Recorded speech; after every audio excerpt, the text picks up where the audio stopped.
नीतीश कुमार के सामने एक बड़ी चुनौती आ गई है और ये चुनौती न तो राजनीतिक है और न किसी अन्य मामले में, न उनके पार्टी से जुड़ी हुई है, बल्कि ये उनके सरकार से जुड़ी हुई है। और सरकार को लेकर के एक बार फिर से नीतीश कुमार को फैसला लेना होगा।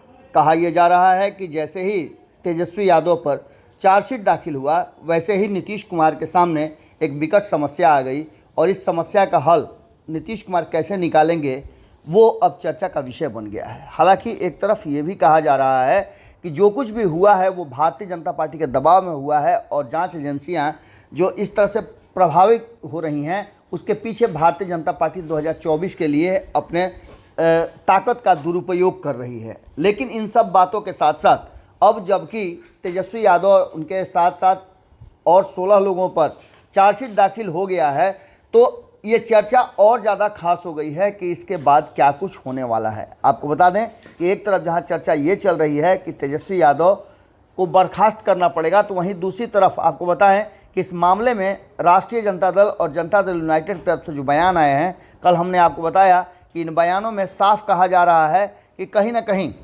ये सब कुछ किया धराया है भारतीय जनता पार्टी का। लेकिन इन्हीं सब बातों को लेकर के विद्यापति चंद्रवंशी ने अपनी बातों को रखा है। विद्यापति चंद्रवंशी ने एक दिन पहले भी सरकार और जो वर्तमान हालात हैं उनको लेकर के, शिक्षकों को लेकर के बात कही थी।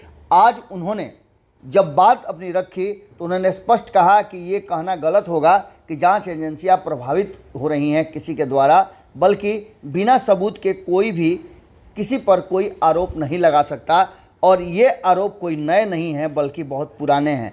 ऐसी स्थिति में सबूत के आधार पर ही कार्रवाई होती है और निश्चित रूप से जांच एजेंसियों के पास सबूत हैं तभी उसने चार्जशीट दाखिल किया है।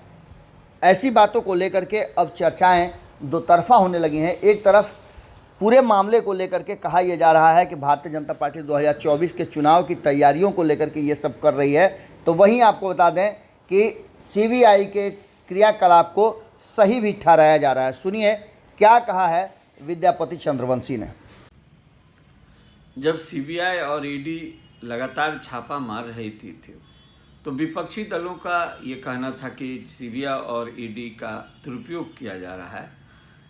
लेकिन आज जो चार्जशीट दायर हुआ है इस माननीय उप मुख्यमंत्री तेजस्वी यादव जी पर, तो उससे यह लगता है कि जब तक कोई साक्ष्य ऐसा न मिलता है तब तक कोई भी जो एजेंसी है, जो जांच एजेंसी है, वो किसी तरह से भी चार्जशीट दायर नहीं कर सकती है।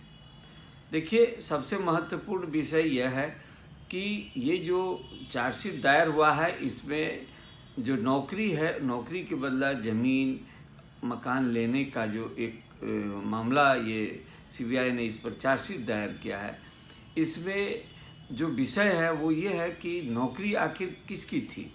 नौकरी ऐसे बेरोजगार युवकों की थी, ऐसे बेरोजगार युवतियों की थी जिन्हें उनका अधिकार मिलना चाहिए था।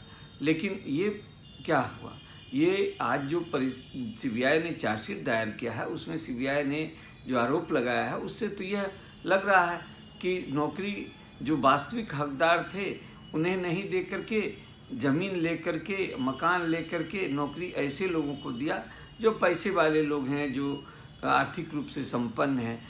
तो ये जो है, अगर ये हुआ है और ये अभी तो ट्रायल का मामला है, विषय कोर्ट में जाएगा और कोर्ट में जाने के बाद अगर ये वीडियो पसंद आई और वह बिहार के राजनीति और बिहारियत से सरोकार रखेनी तो सब्सक्राइब बटन दबा के चैनल के सब्सक्राइब कर ली। ओजे एगो घंटी बा, ओकरा बटन दबा देला से कुल सटीक और मारक खबर रुआ मुफ्त में मिल जाई। अगर रुआ पत्रकारिता के हमनी के नया प्रयोग में सहयोग कर चाहतानी तो ज्वाइन बटन दबा दी। पेटीएम नंबर नोट कर ली 9386816700। धन्यवाद।